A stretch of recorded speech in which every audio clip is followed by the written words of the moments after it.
Hoy desde República Dominicana, el secretario de Estado Marco Rubio calificó de absurdo que los buques de guerra de Estados Unidos tengan que pagar por transitar a través del Canal de Panamá, una zona que dijo Estados Unidos tiene la obligación de proteger en tiempos de conflicto. El canal es panameño y de los panameños. Ahí no hay la posibilidad de abrir ningún tipo de conversación en torno a esa realidad que ha costado lágrimas, sudor y sangre al país llegarla a tener. Las fuerzas policiales intervinieron en 67 puntos de concentración, 12 marchas y 45 bloqueos viales solo en el último día, en un esfuerzo por restablecer el libre tránsito. Panamá se ha convertido en un puente de tránsito para los migrantes deportados desde Estados Unidos. Esto es El Mundo en Crisis, un podcast quincenal de Revista Crisis sobre geopolítica contemporánea. Somos Lucía Cholaquian Herrera desde Buenos Aires y Marco Teruggi desde Madrid. Panamá suele tener poca centralidad en las noticias de América Latina en comparación con algunos de sus países vecinos. Pero en los últimos años algo cambió. Es como si la vuelta de Donald Trump a la Casa Blanca hubiera repercutido en las placas tectónicas del país centroamericano. En este momento Panamá, bajo el gobierno de José Raúl Mulino, se encuentra sumido en 3 tormentas. Por un lado, en una crisis geopolítica por la disputa del canal que une al Atlántico con el Pacífico. En segundo lugar, en un limbo con decenas de deportados que recibió del gobierno de Trump y con grandes protestas sociales que llevan semanas. 3 crisis relacionadas entre sí en un país que, no por estar fuera de focos, es menos importante. Por eso hoy nos metemos ahí, en un territorio de 4.4 millones de habitantes, con una hermosa ciudad vieja, contrastante con sus próximas y enormes torres de paraísos fiscales, que podrían en los próximos meses cobrar aún más relevancia. Comencemos por el asunto más polémico o alarmante, que es el del Canal de Panamá, del cual seguro escuchaban hablar por lo menos una vez. Su estructura tiene unos 80 kilómetros que unen los 2 océanos, con una obra de ingeniería monumental que consiste en un sistema de clusas que nivelan el camino que los barcos tienen que hacer para ir de un lado al otro. La empezaron los franceses en 1881, pero se frenó a los pocos años y los estadounidenses retomaron la obra en 1904, terminándola en 1914. Claro, una vez que eso sucedió, decidieron quedarse y lo hicieron hasta finales del siglo XX. Y tengamos presente que el país recién había construido su independencia de Colombia en 1903, es decir, que un año después de conformarse como república, se retomó la construcción del canal a manos de potencias extranjeras. La trama de intereses geopolítica alrededor del país y el paso interoceánico estuvo clara desde el inicio. En la práctica, la presencia estadounidense funcionaba como si fuera un país dentro de otro país, con una base militar incluida. De hecho, en los alrededores del canal todavía quedan esos poblados que se construyeron para esos trabajadores y militares estadounidenses y sus familias. En 1977 se firmó el tratado por el cual Estados Unidos entregó el canal a Panamá en 1999, retirándose definitivamente. En el medio, en 1989, hubo ni más ni menos que la invasión estadounidense al país. La operación militar fue sencilla, en vista de que Estados Unidos ya tenía la base adentro del país. El paso de las balas de los marines dejó cerca de 500 muertos y lugares emblemáticos de esa violencia, como el barrio de Chorrillos, que Rubén Blades cantó en su canción 20 de diciembre. La historia entre ambos países es entonces particularmente compleja y en los últimos años había entrado en una relativa zona de estabilidad. Pero esa tensión se reactivó cuando Donald Trump volvió con su estilo neogarrote y dijo que quería recuperar el canal por un presunto mal manejo del gobierno panameño. The Panama Canal is vital to our country. It's being operated by China. China. El canal es crucial para nosotros, dijo Trump en enero, antes de asumir, y está siendo operado por China, acusó. Se lo vimos a Panamá, dijo, no a los chinos. China no solo no controla el canal, sino que la operación exclusiva la tiene la autoridad del Canal de Panamá. Sin embargo, sí tiene influencia económica relevante en su entorno, principalmente a través de empresas que operan puertos cercanos a las entradas del canal. En la última década también crecieron las inversiones en infraestructura y comercio, ya que China es uno de los principales usuarios del trayecto. Esta disputa tuvo algunos episodios de alto volumen diplomático. Uno de ellos fue el viaje del secretario de Estado, Marco Rubio, en febrero a Panamá, que tuvo un resultado bastante rápido. Al día siguiente, el presidente Mulino anunció que finalmente su gobierno no renovaría en el próximo vencimiento, que es en un par de años, el acuerdo de la ruta de la seda con China, firmado en 2017, que consiste en una ola de fondos chinos para proyectos de infraestructura. Hay que aclarar que de esa iniciativa forman parte decenas de países, incluido el nuestro, Argentina. La presión de Washington funcionó, aunque Mulino tuvo que aclarar que Estados Unidos no volvería a recuperar el canal, desmintiendo a Trump. Por eso en este episodio hablamos con un invitado excepcional, Jorge Eduardo Ritter, quien dirigió la Comisión de Transición para la transferencia del canal, entre otros cargos relevantes para la soberanía panameña. Es exministro de Relaciones Exteriores y exministro también para Asuntos del Canal. Lo primero que nos dijo Jorge fue que hay un mito alrededor de que China tiene control sobre el canal. China no tiene ningún privilegio en Panamá ni en el canal. Eso ha sido una de las muchas falsedades con las que el presidente Trump ha fundamentado su política hacia Panamá.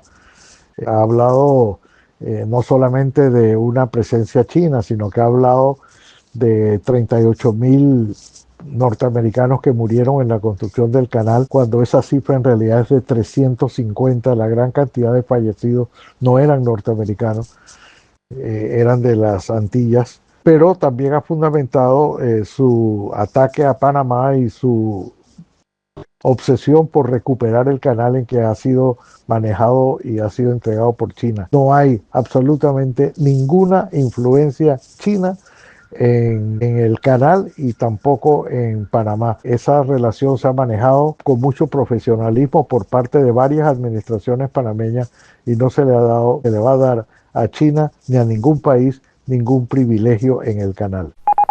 Pero, además, sumó que Panamá sostiene el tratado por el cual todos los países, a excepción de Costa Rica y Colombia, deben pagar para circular. Nos dijo que ningún país tiene privilegio sobre ese acuerdo, a pesar de lo que repita Trump.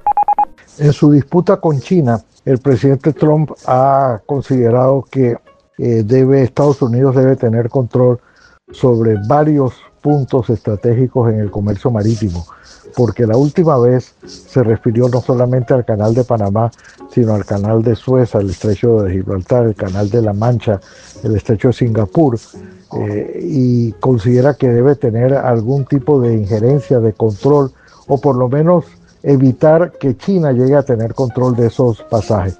En el caso de Panamá, igual que en los otros casos que se han mencionado, puede dormir tranquilo, porque ese no es el caso. Ni Panamá tiene interés en darle a China ese privilegio o entregarle a China ese mandato o esa influencia, de manera que ahora mismo el canal se sigue manejando y se va a seguir manejando con absoluta neutralidad como manda el tratado, sin discriminación, con el paso permitido para todas las naves de todos los países del mundo, en tiempos de paz como en tiempos de guerra.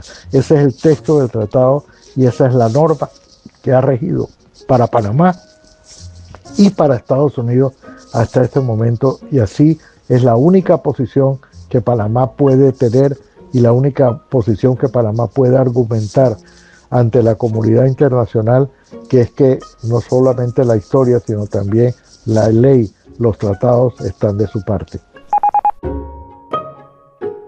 Ya dijimos varias veces en el podcast que la diplomacia de Trump tiene rasgos transaccionales, que en general no pasan desapercibidos, ya que él mismo es muy explícito en su negociación con pistola sobre la mesa. Ese estilo de tough guy, tipo duro, que tanto le gusta presumir. Pero en el caso de Panamá hay algunas cuestiones que pueden palidecer al lado de la enormidad de la discusión sobre el canal. Una de ellas es el tema de las deportaciones. En febrero, antes de que Trump empezara a enviar migrantes venezolanos al centro de confinamiento del terrorismo en El Salvador, un tema que ya abordamos en este podcast, implementó uno de sus primeros experimentos de expulsión enviando un contingente de deportados a Panamá. Son nacionalidades tipo China, por supuesto, Uzbekistán, Pakistán, Afganistán y todos los TAN que llegan por ahí con el ánimo de salir de Estados Unidos.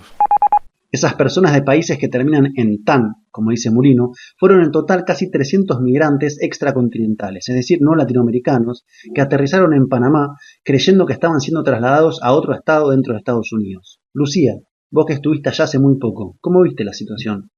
Bueno, pasé algunos días con ellos hace unas semanas y me gustaría explicar un poco el panorama para que se entienda la dimensión de lo que pasó.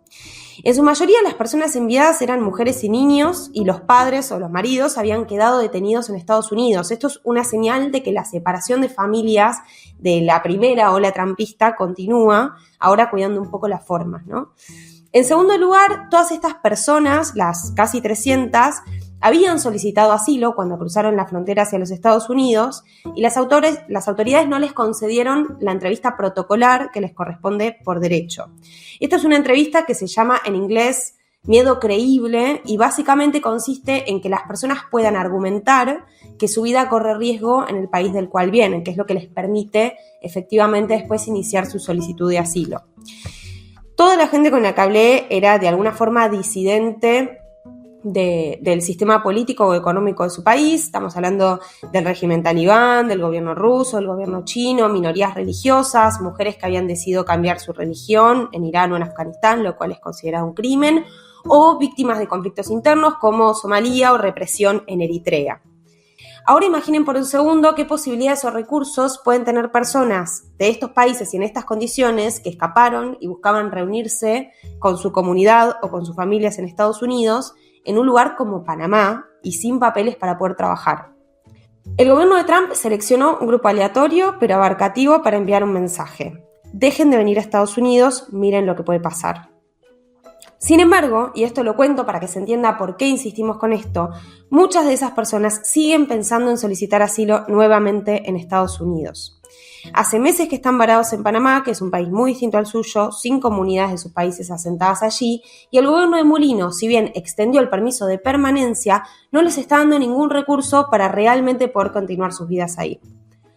Los deportados fueron enviados primero a un hotel en el centro de la ciudad, el Decapolis. Esto está muy bien reporteado por AP y el New York Times, ni bien pasó. Los equipos lo cubrieron con foto y es muy, muy impresionante ver cómo había 300 personas encerradas en hoteles de lujo en el centro de Panamá.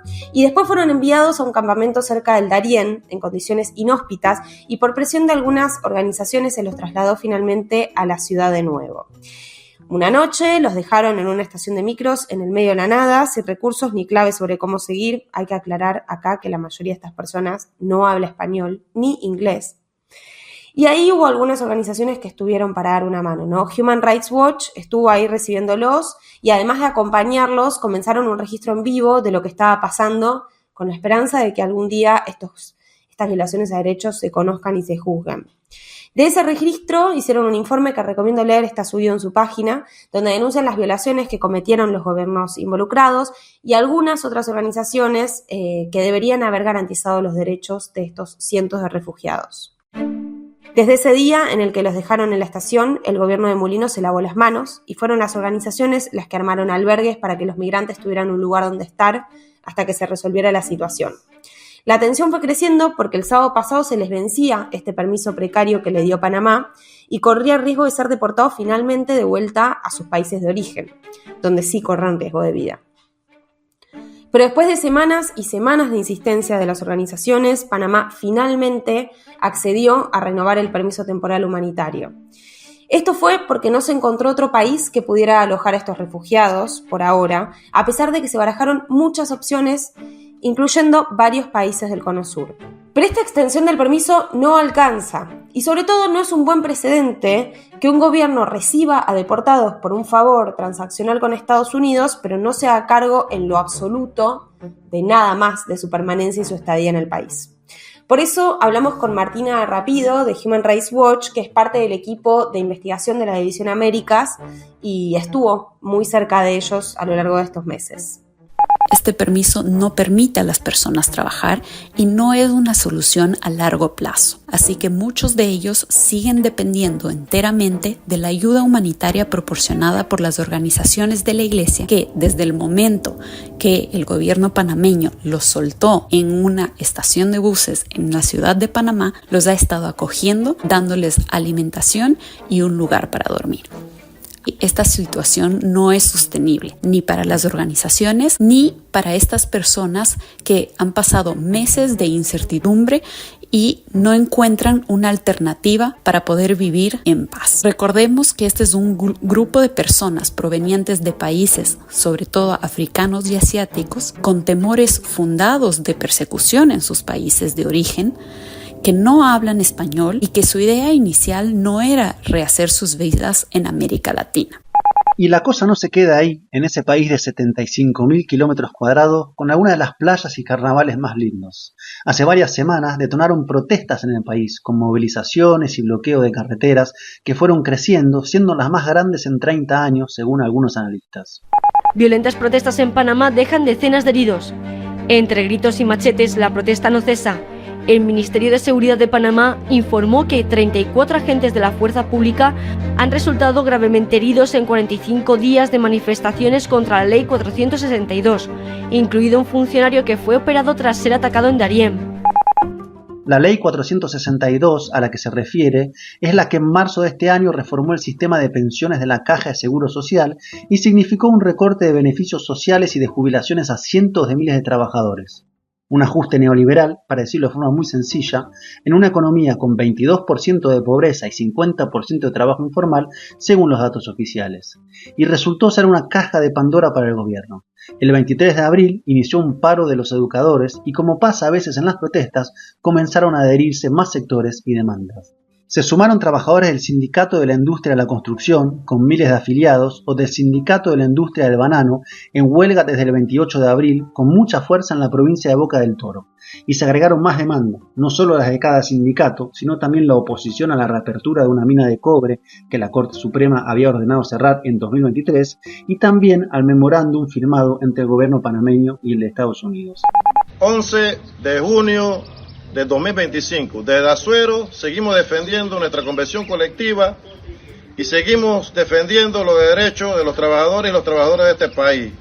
Rechazamos la persecución del gobierno de turno hacia los gremios y hacia los dirigentes sindicales. Rechazamos la ley 462, rechazamos el memorando de entendimiento y exigimos respeto a los derechos humanos y sindicales. Sin luchas, no hay victorias. La pelea es abajo la ley 462. Abajo. Demandas laborales entonces, en un país de paraíso fiscal lleno de Panama Papers o Pandora Papers, y demandas de soberanía ante concesiones como la de permitir que puedan desplegarse tropas estadounidenses en áreas de acceso y adyacencia al canal, como acordaron en abril Panamá y Estados Unidos, o como el anuncio esta semana de la Embajada de Estados Unidos en Panamá, que dio a conocer que reemplazará las torres de la empresa Huawei en el país e instalará nuevas torres con, comillas, tecnología estadounidense de confianza por un costo de $8 millones con el objetivo de, comillas, contrarrestar la influencia maligna china. Resulta impreciso afirmar cuándo podrían detenerse las movilizaciones. Por el momento, la no respuesta económica y política del gobierno ha dado lugar a la sucesión de imágenes de represiones, allanamientos como a la sede del Sindicato de Trabajadores de la Construcción, detención de dirigentes y manifestantes y más protestas. Una crisis mayor que ocurre cuando Trump parece estar logrando su cometido: desplazar sutilmente por ahora a China del canal, poder desplegar militares y reemplazar su sistema de telecomunicaciones. Es tal vez la victoria más concreta en su política exterior en América Latina desde su regreso a la Casa Blanca. El Mundo en Crisis es un podcast quincenal de la revista Crisis. Detrás de este podcast están los aportes y el trabajo de todo el colectivo. Condujimos con Marco Teruggi y Alejandro De Masi estuvo a cargo de la edición. Yo soy Lucía Cholaquian Herrera. Nos vemos la próxima.